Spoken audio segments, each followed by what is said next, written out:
Hola, te damos la bienvenida a un nuevo episodio de Argentina, historias que nos pintan.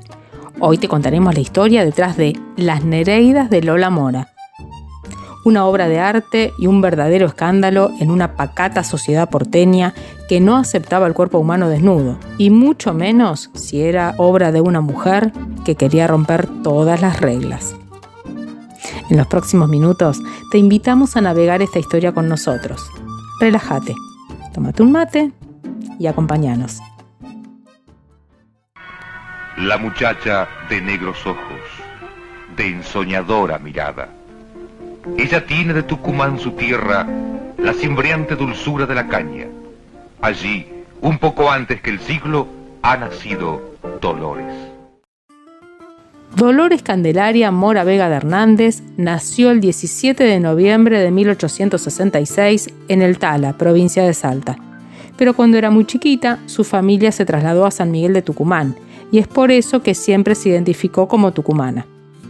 Fue hija de Romualdo Alejandro Mora y Regina Vega Sardina. Él, un comerciante y hacendado de origen catalán, propietario de algunas estancias en Tucumán y Salta. Y ella, una estanciera salteña de ascendencia tarijeña y huachipeña. Tuvieron 7 hijos y los dejarían huérfanos en 1885, falleciendo con 2 días de diferencia. Para esa época, Lola tenía 18 años. 2 años más tarde, llegó a Tucumán el pintor austríaco John Matavish, y Lola fue una de sus primeras alumnas. De esta manera se inició en pintura, dibujo y retrato. Aprendió sobre el neoclasicismo y el romanticismo italiano, estilos que marcaron su obra, y empezó a hacer retratos de personalidades de la sociedad tucumana, con los cuales pudo financiar sus otras obras. En 1895 ya era una artista conocida en su provincia y decidió viajar a Buenos Aires en busca de una beca para perfeccionarse en Europa, que le fue concedida por el presidente José Evaristo Uriburu, una subvención mensual de 100 pesos oro por 2 años. Se instaló en Roma en 1897. Primero fue alumna del pintor Francesco Paolo Michetti. Luego aprendió el arte de trabajar con terracota con el escultor Constantino Barbela. Y finalmente se decidió por la escultura cuando conoció a otro de sus profesores, Giulio Monteverde, gran maestro en el trabajo del mármol. Instaló su casa y taller en Roma y volvía con frecuencia a Buenos Aires trayendo sus trabajos. Su arte fue muy reconocido y respetado en toda Europa, y la prensa argentina empezó a dar cuenta sobre sus trabajos, exposiciones y premios recibidos. De hecho, su autorretrato en mármol de Carrara se exhibió en la Exposición Universal de París de 1900 y hasta ganó una medalla de oro. Su nombre se hizo tan conocido que hasta el rey y la reina de Italia la recibieron en el palacio. Esta popularidad hizo que le lloviesen encargos. Lola era simpática, dinámica y de carácter, y quienes pasaban por su taller la veían trabajando con una larga túnica gris y con una gorra de baño que le protegía su tupida cabellera oscura. Era una adelantada y rompía con todos los estándares femeninos de la época. Cuando en 1900 vino a Argentina, estaba en la cresta de la ola. Entre los pedidos que tenía se destacan una estatua de Aristóbulo del Valle, una alegoría de la independencia, 2 sobrerelieves para la Casa Histórica de Tucumán, 4 estatuas para decorar el nuevo edificio del Congreso Nacional y hasta un busto del presidente Julio Argentino Roca, con quien, según las malas lenguas, habría tenido un amorío. Pese a la larga lista de trabajos pendientes, Lola Mora se dio el gusto de ofrecer al intendente Adolfo Bullrich una fuente de regalo para embellecer aún más a la ciudad de Buenos Aires, que por aquella época estaba viviendo su propia Belle Époque. Adolfo aceptó inmediatamente sin consultar a sus concejales y el Estado municipal correría con los costos del mármol, el flete y la instalación. Ahora por un minuto, pongámonos en contexto. Estamos en el año 1900. El presidente era Julio Argentino Roca y eran tiempos de gran prosperidad económica. Los hombres usaban galera y las mujeres pomposos vestidos largos. La oligarquía argentina era mayormente conservadora. Entonces, ¿qué crees que esperaban de Lola Mora?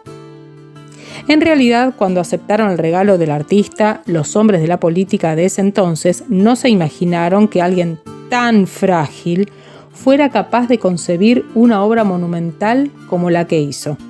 Ni mucho menos creían que una mujer fuera capaz de dominar el arte de tallar un material tan exigente como es el mármol.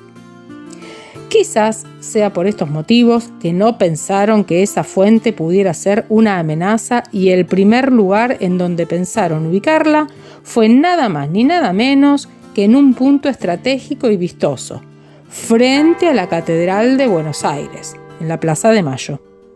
Cuando los bocetos de la fuente son dados a conocer, se produce un verdadero escándalo de oposición y curiosidad, que se acrecienta al saberse que la escultura será emplazada a metros de la Plaza de Mayo. Entonces el nombre de la autora cobra notoriedad. Su mármol se convierte en la fuente de la discordia, rechazada en nombre de la moral y defendida en nombre del arte. En fin, Lola volvió a su estudio de Roma para preparar todos los encargos y regresó a Buenos Aires en agosto de 1902. Grande fue la sorpresa de las autoridades de turno cuando el barco llegó al puerto, proveniente de Génova. De la bodega comenzaron a salir una por una las 28 cajas que contenían las piezas terminadas y algún que otro bloque en bruto que el artista había embalado en su taller, para poder completar los detalles a la vista de los escépticos que no creían en ella. Toda la jodita pesaba unas 37 toneladas. La magnífica fuente mide 6 metros de alto y 13 de ancho, construida toda en mármol de Carrara. Consta de una enorme valva de la que emergen 3 tritones con sus caballos. En el centro se representa el nacimiento de Venus, la diosa del amor, la belleza y la fertilidad, en medio de 2 nereidas, que eran ninfas que protegían a los navegantes y que vivían en las profundidades del océano. Cuando las autoridades vieron las estatuas esculpidas, se escandalizaron. La pacata sociedad porteña de la época consideró que los cuerpos desnudos emergiendo triunfantemente de las aguas eran licenciosas y libidinosas. Y pese al esfuerzo y el trabajo, Lola encima tuvo que soportar que se pusieran en duda que una mujer hubiese sido capaz de tallar semejante obra. Decían que en realidad la habían hecho sus ayudantes. En resumen, para el gusto de los copetudos de la época, la fuente era una inmoralidad. El lugar que habían pensado originalmente frente a la catedral ahora era imposible. ¿Cómo iban a poner desnudo frente a una iglesia? Los más recatados propusieron que la colocaran en la zona de Mataderos, Parque de los Patricios o en las cercanías del Arroyo Maldonado, hoy Avenida Juan B. Justo, por aquel entonces pleno campo. Incluso estuvo meses guardada en un galpón, pero Lola, dueña de un espíritu sensible y exquisito, supo esperar.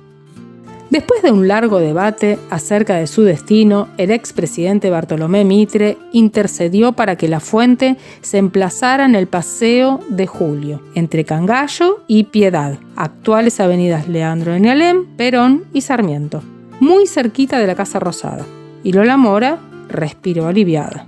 Entonces, todos se pusieron manos a la obra para el armado final.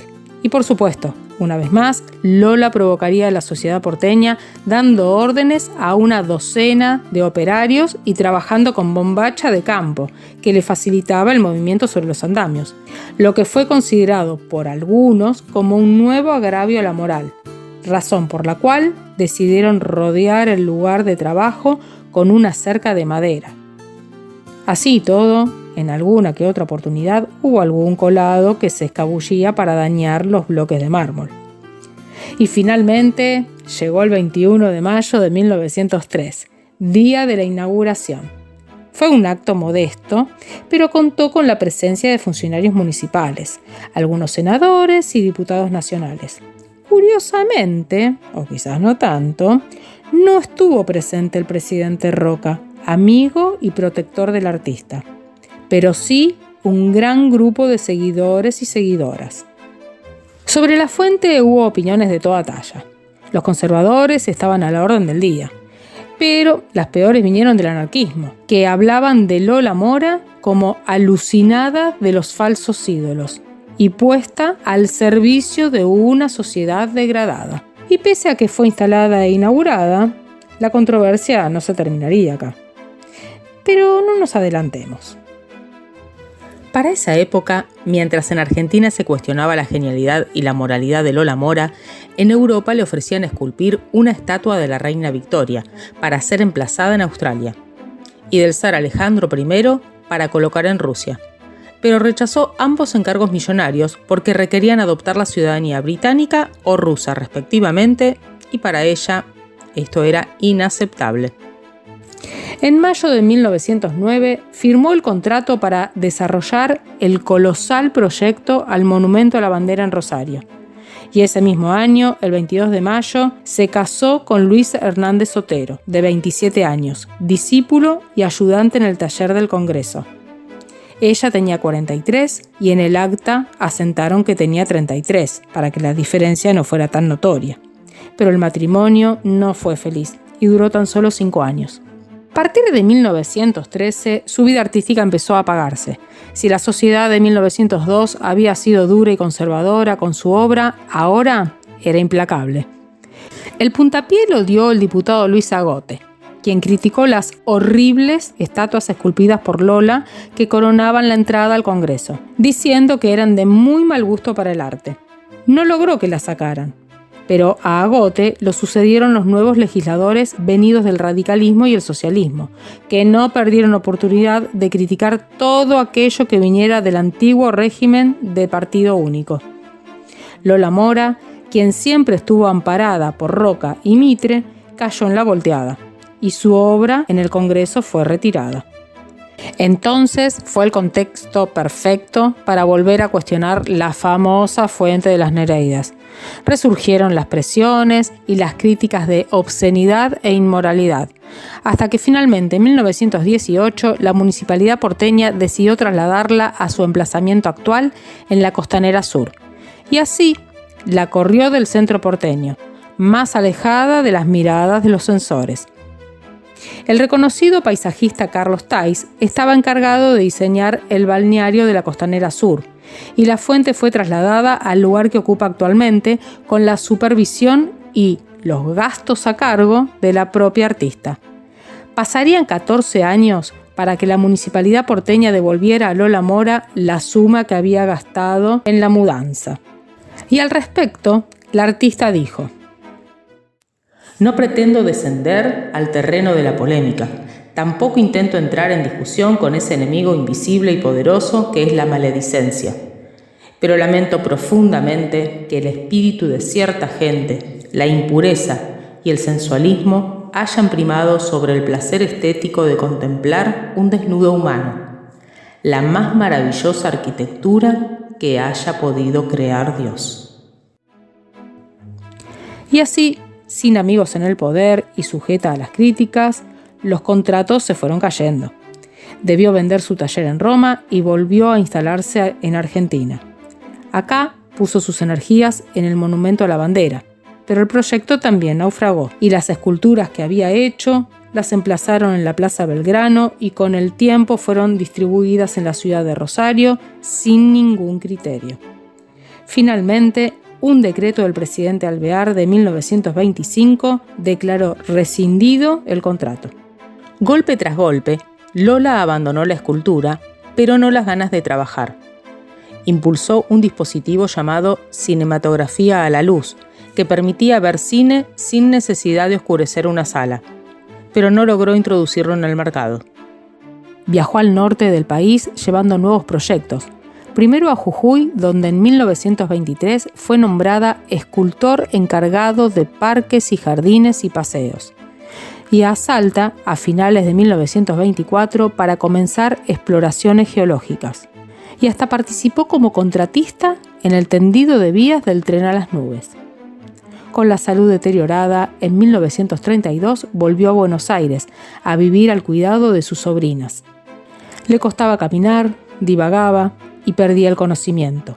Tal era su situación económica que en 1933 la Sociedad Sarmiento de Tucumán realizó una muestra a beneficio de Lola Mora. En 1935, restaurado el orden conservador, el Congreso le aprobó una pensión de 200 pesos mensuales. El 17 de agosto de ese año, Lola Mora sufrió un ataque cerebral que la dejó postrada por casi un año. Falleció el 7 de junio de 1936 en Buenos Aires, tras 3 largos días de inconsciencia. Luego de fallecida y con el paso de los años, su obra fue revalorizada. Su famosa fuente dejó de sonrojar a la clase alta y hasta en 1971 se pensó en trasladarla a la intersección de la avenida Santa Fe con la avenida 9 de Julio. Pero al observarse que la base tenía fisuras que hubieran podido agrandarse durante la mudanza, se prefirió no moverla. En 1997 fue declarada Bien de Interés Histórico Nacional. En su obra, Lola Mora realzó lo femenino en su naturalidad, en plena época en que la mujer, en todo el mundo occidental, era recatada y sometida al hombre, y la desnudez femenina solo aparecía de un modo clandestino, como algo prostibulario y pornográfico. Lola Mora fue una artista irreverente y de un talento único. Fue fuertemente criticada simplemente por ser mujer y por haber tenido la insolencia de haber vivido prácticamente como un hombre, con demasiada libertad. Y nos despedimos con unas palabras de la propia Lola. En mi vida cometí 3 errores: nacer mujer, lograr ser escultora y tener ideas avanzadas para mi época. Argentina, historias que nos pintan, es un podcast creado, escrito y editado por la licenciada Laura Ledesma. Corrección de textos y locución, licenciada Mariela Varela. Si te gustó este episodio, te invitamos a dejarnos tu comentario y seguirnos en Instagram como @historiasquenospintanarg. Este podcast no tiene anuncios. Si querés apoyar nuestra propuesta, te invitamos a que nos compres un cafecito. Más info en nuestras redes sociales. Gracias por escucharnos y te esperamos la semana que viene con una nueva curiosidad de alguna otra historia que nos pinte.